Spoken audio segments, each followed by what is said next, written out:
So my name is Kim Gandy, and I'm a physician, scientist, entrepreneur, wife, and mother, and in some respects, an example of one version of the American dream that I hope we can do everything to preserve.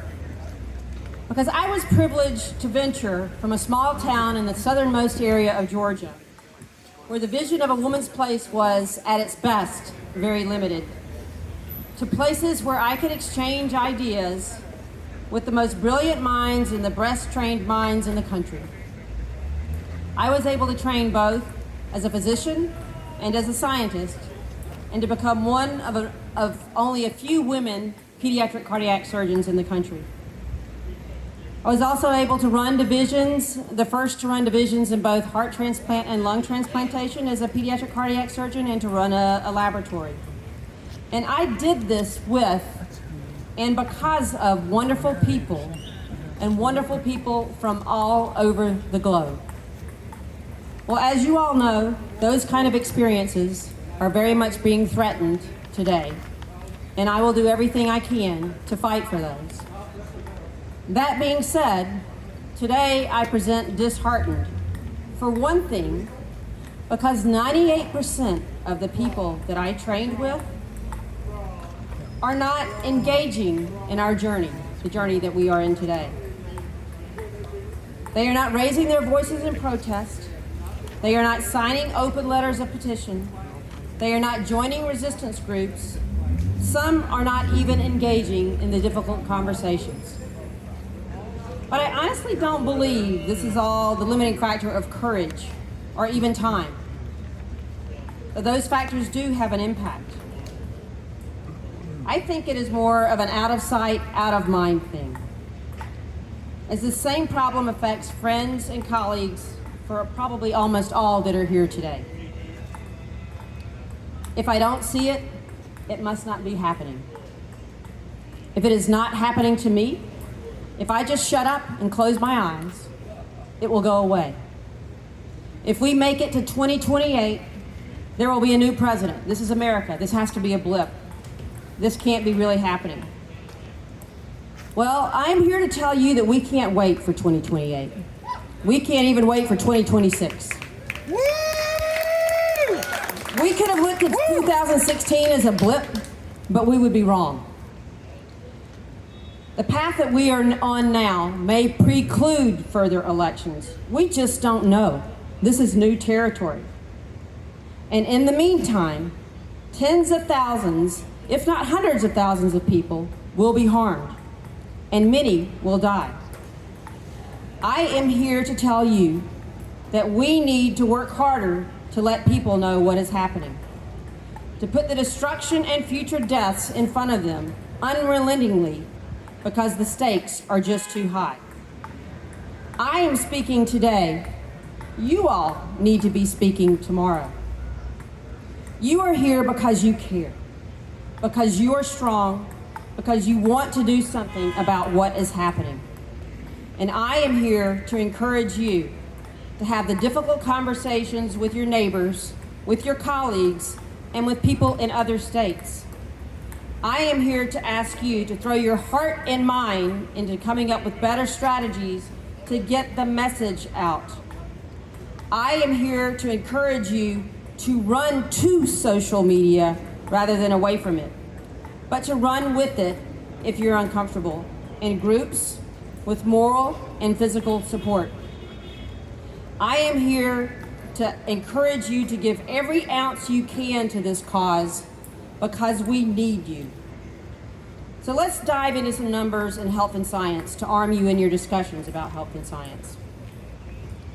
Don't let someone tell you that this regime is not planning to try to cut Medicaid.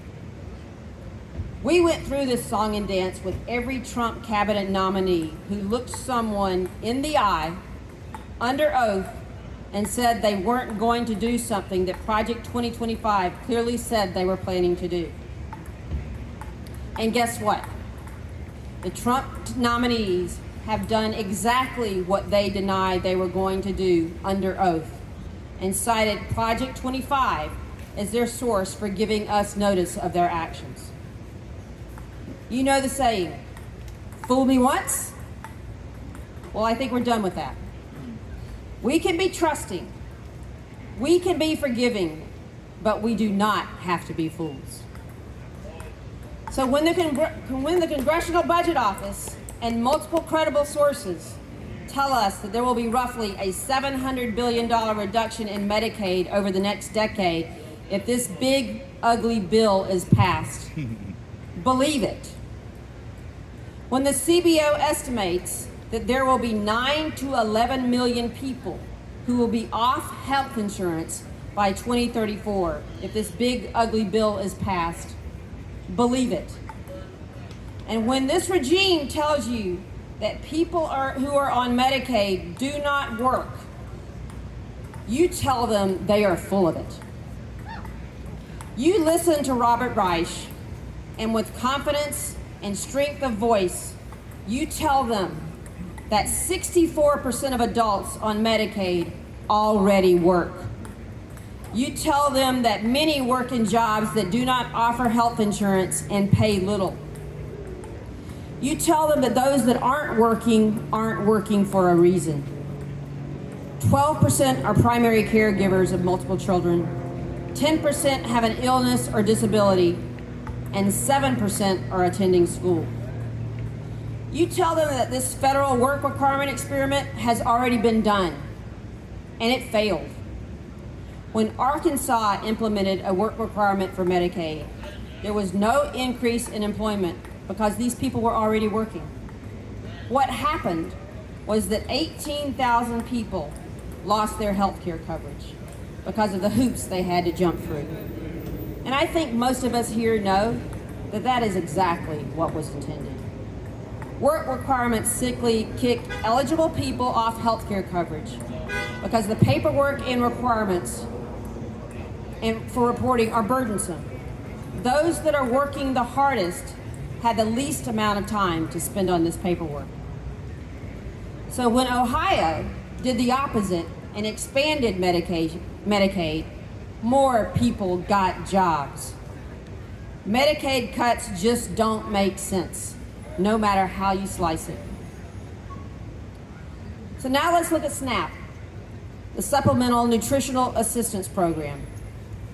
The big ugly bill, that's what I'm calling it. I think it works. The big ugly bill proposes $300 billion in SNAP cuts. About 90% of SNAP participants are in households with children, the elderly, or individuals with disabilities. SNAP programs reduce food insecurity by as much as 30%. Over 80% of SNAP households have incomes at or below the poverty level. And for those interested in return on investment, SNAP returns $62 for every dollar invested over an individual's lifetime. So where is the poverty line? What are we talking about? I think a lot of us here probably don't know, so I'm going to give you some numbers. 11 to 12.9% of the American population live below the poverty line in 2023. That's 37 to 42 million people. The poverty line is a salary of $15,650 for a single individual and $32,150 for a family of 4. Do that math. Make those numbers work to survive while holding down a job. And let me not leave without talking about the cuts to USAID, because this is where we should be able to help even those who are almost legally blind see. The recent cuts to USAID are some of the most cruel things the U.S. has done in history. Children who were waiting on food for USAID, who had done nothing to warrant us taking that food away, waited in hunger as that food never appeared. There are hundreds of millions of dollars in food supplies waiting in warehouses while children starve. As Bill Gates stated, the picture of the world's richest man killing the world's poorest children is not a pretty one. Children have already died. Tens of thousands, if not hundreds of thousands, will die if we do nothing. Tell Rubio to grow a spine and quit thinking he can feed us BS. The Washington Post reported yesterday that more than $12 billion worth of contraceptives and HIV prevention medications purchased by the U.S. government as aid for developing countries, almost all of which is sitting in distribution centers, will probably be destroyed unless officials sell or otherwise offload them. Now, this is the kicker. Though international organizations have been in talks with the Trump regime to arrange distribution of these products, the efforts have stalled. The Trump regime is trying to make a buck off of these materials.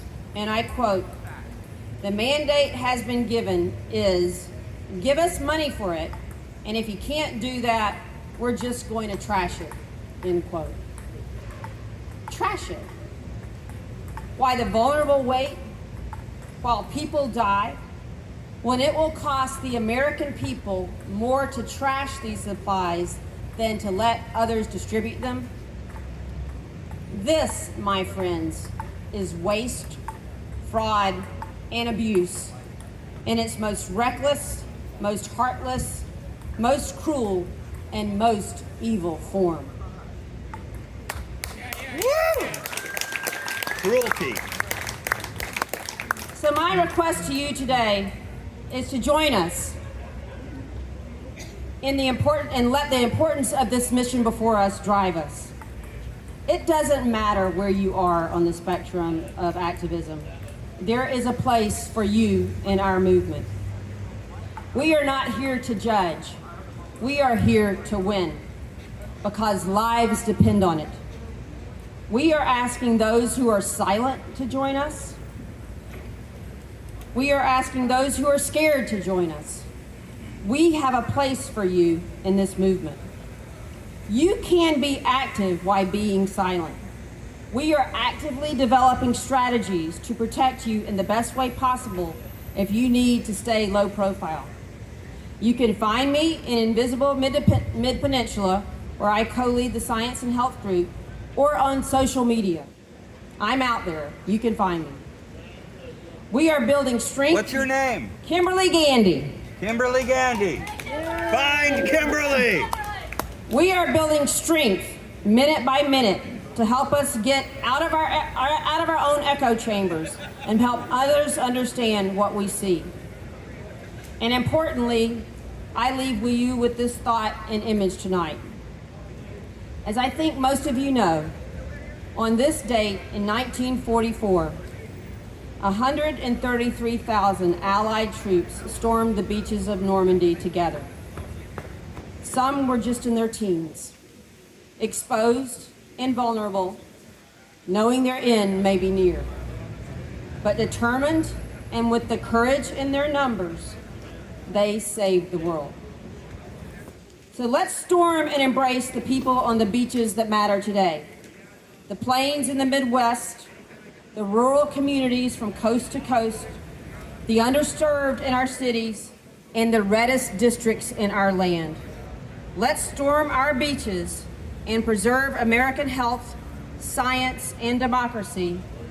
Let's do our part in preserving humanity. Thank you very much.